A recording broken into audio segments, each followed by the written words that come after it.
Breaking news చూస్తున్నారు. హైదరాబాద్లోని మణికొండలో ఒక భార్య న్యాయ పోరాటానికి దిగింది. అయితే తన భర్త రెండో పెళ్లి చేసుకోవడానికి సిద్ధమవుతున్నాడని తెలుసుకున్న భార్య ఆ ఇంటి ఎదుట కూర్చొని మౌన దీక్షకు దిగింది. అయితే ఈ ఘటన హైదరాబాద్లోని మణికొండలో చోటు చేసుకుంది. అయితే వీళ్ళిద్దరికీ 5 ఏళ్ల కిందట పెళ్ళైంది. కానీ తన భర్త ఇంకో పెళ్లి చేసుకోవడానికి సిద్ధపడుతున్నట్లు కూడా దాంతో తాను ఇంటి ఎదుట కూడా మౌన దీక్షకు కూర్చుంది. 5 ఏళ్ల కిందట ప్రేమ పెళ్లి చేసుకున్నారు శ్రీధర్ ఇంకా స్రవంతి. అయితే శ్రీధర్ సాఫ్ట్వేర్ జాబ్ చేస్తున్నాడు. ఇక స్రవంతిని అప్పట్లో నువ్వు లేకుండా నేను ఉండలేను అని కూడా స్రవంతి వెంటబడ్డాడు శ్రీధర్. దీంతో స్రవంతి తల్లిదండ్రులను ఎదిరించి ప్రేమ పెళ్లి చేసుకుంది. అయితే 4 ఏళ్ల నుంచి స్రవంతి భర్త శ్రీధర్ స్రవంతిని వేధింపులకు గురి చేస్తున్నాడు. వేరే అమ్మాయిని పెళ్లి చేసుకుంటా వెళ్ళిపో అంటూ కూడా టార్చర్ చేస్తున్నాడు. సో దీంతో పిల్లలు పుట్టకుండా టాబ్లెట్స్ ఇచ్చేవాడు అంటూ కూడా స్రవంతి ఆరోపిస్తుంది. అయితే న్యాయ పోరాటం జరిగే వరకు కూడా ఇక్కడి నుంచి వెళ్ళేది లేదంటూ కూడా స్రవంతి మౌన దీక్షకు దిగింది. సో దీంతో అక్కడ తనతో పాటు ఇతరులు కూడా అక్కడ కూర్చున్నారు. స్రవంతి తల్లిదండ్రులు కూడా అక్కడే ఉన్నారు. సో ఈ ఘటనకు సంబంధించి మణికొండలో చోటు చేసుకుంది. హైదరాబాద్లోని మణికొండలో స్రవంతి ఇక శ్రీధర్ వీళ్ళిద్దరూ భార్యాభర్తలు. వీళ్ళిద్దరికి 5 ఏళ్ల కిందట పెళ్ళైంది. అండ్ ఆల్సో ఇది లవ్ మ్యారేజ్. అప్పట్లో 5 years కిందట స్రవంతి వెనకపడి నువ్వు లేకుంటే నేను ఉండలేను, నేను చచ్చిపోతానంటూ కూడా శ్రీధర్ స్రవంతి వెనక పడి మరి తనను ఒప్పించాడు. అయితే స్రవంతిని తన తల్లిదండ్రులు ఎంత వద్దంటున్నా కూడా స్రవంతి పేరెంట్స్ని ఎదిరించి ఈ పెళ్లి చేసుకుంది. అయితే పెళ్ళైన 1 year తర్వాత శ్రీధర్ తన భార్యని తరచుగా టార్చర్ పెట్టడం, ఇబ్బందులకు గురి చేయడం, అదేవిధంగా పిల్లలు పుట్టకుండా టాబ్లెట్స్ ఇవ్వడం ఇలాంటివి చేస్తున్నాడు అని చెప్పి కూడా స్రవంతి ఆరోపిస్తుంది.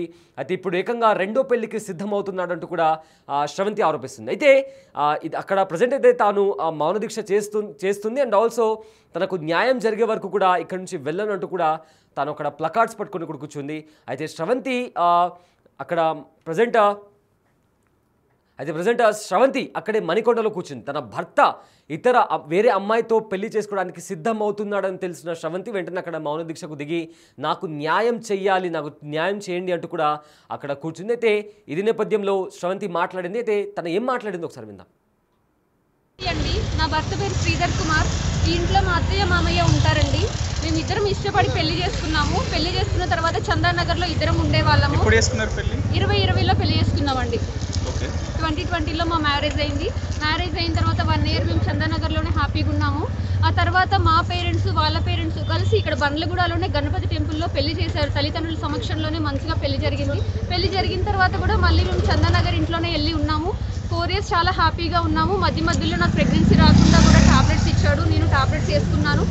ఇప్పుడు ఏంటంటే నాకు నువ్వు అవసరం లేదు, నేను వేరే పెళ్లి చేసుకుంటాను అని మాట్లాడుతున్నాడు. రీజన్ ఏం లేదండి, చిన్న ఇష్యూస్. మా అత్తగారికి కాల్ చేసి అడుగుతేనేమో నువ్వు కట్నం తీసుకురాలేదు, నువ్వేనా మోతుబారివా, నీకు నా కొడుకు ఇంకా సంబంధం లేదు, నువ్వు నా చీరలు ఇక్కలేదు, లేదంటే నువ్వు ఇంట్లో గ్లాసులు కడగలేదు, నువ్వు ఇంట్లో నాకు ఏం చేసి పెట్టలేదు అని చెప్పి మాట్లాడుతున్నారు.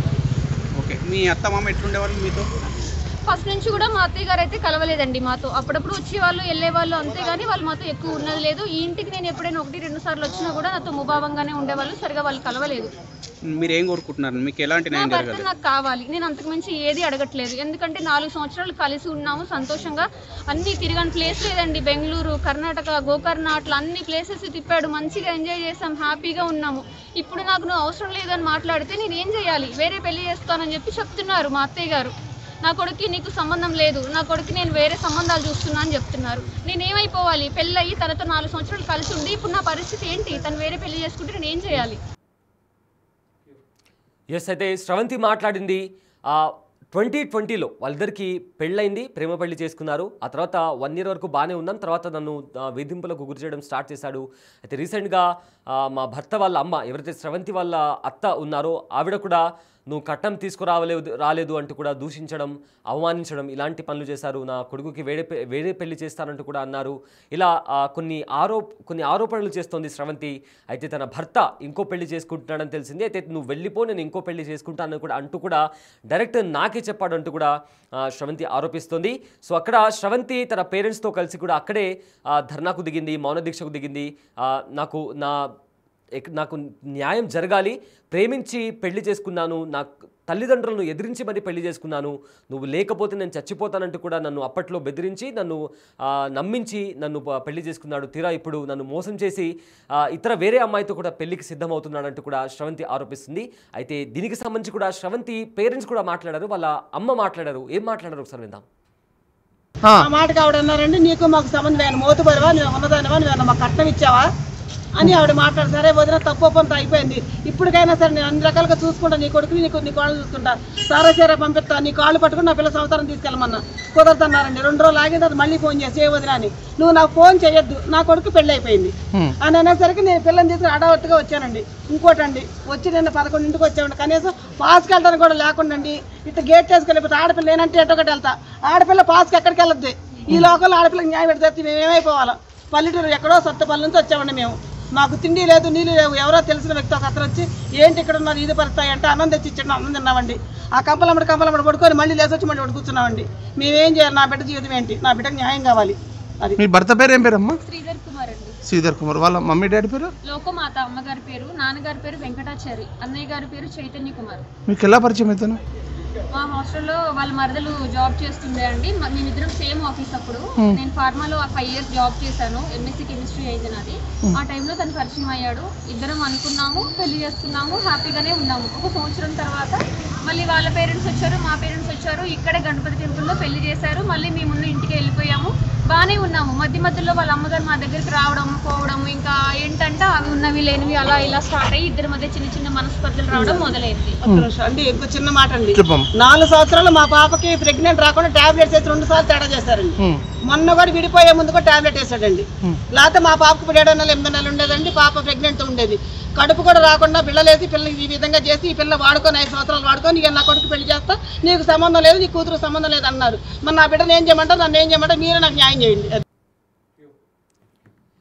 ఎస్, అయితే నమ్మించి మోసం చేశాడు. అయితే ఆ తర్వాత ఇప్పుడు రీసెంట్గా కట్నం గురించి కూడా అడుగుతున్నారంటూ కూడా శ్రవంతి వాళ్ళ పేరెంట్స్ కూడా చెప్తున్నారు. అయితే తమ బిడ్డకు న్యాయం జరిపించాలంటే న్యాయం కావాలంటూ కూడా శ్రవంతి తల్లి కూడా మాట్లాడారు. అయితే వీళ్ళకు 5 years బ్యాక్ 2020లో పెళ్ళైంది. ఆ తర్వాత 1 year వరకు బాగానే ఉన్నారు. కానీ ఆ 1 year తర్వాత వేధింపులకు గురి చేయడం అండ్ ఆల్సో పిల్లలు పుట్టకుండా టాబ్లెట్స్ ఇవ్వడం, అదేవిధంగా తనను హింసించడం, ఇలాంటి పనులు చేసేవాడు. అండ్ రీసెంట్గా నువ్వు నాకు నచ్చట్లేదు, నువ్వు వెళ్ళిపో అంటూ కూడా, నువ్వు వెళ్ళిపో, నేను వేరే పెళ్లి చేసుకుంటాను అని కూడా అంటున్నారు. అయితే పెళ్లికి ముందు నువ్వే కావాలి, నువ్వు లేకుంటే నేను బ్రతకలేను అంటూ కూడా నన్ను నమ్మించి నా వెంట పడి మరి నన్ను పెళ్లి చేసుకున్నాడు. నా తల్లిదండ్రులను ఎదిరించి మరి నేను పెళ్లి చేసుకున్నాను.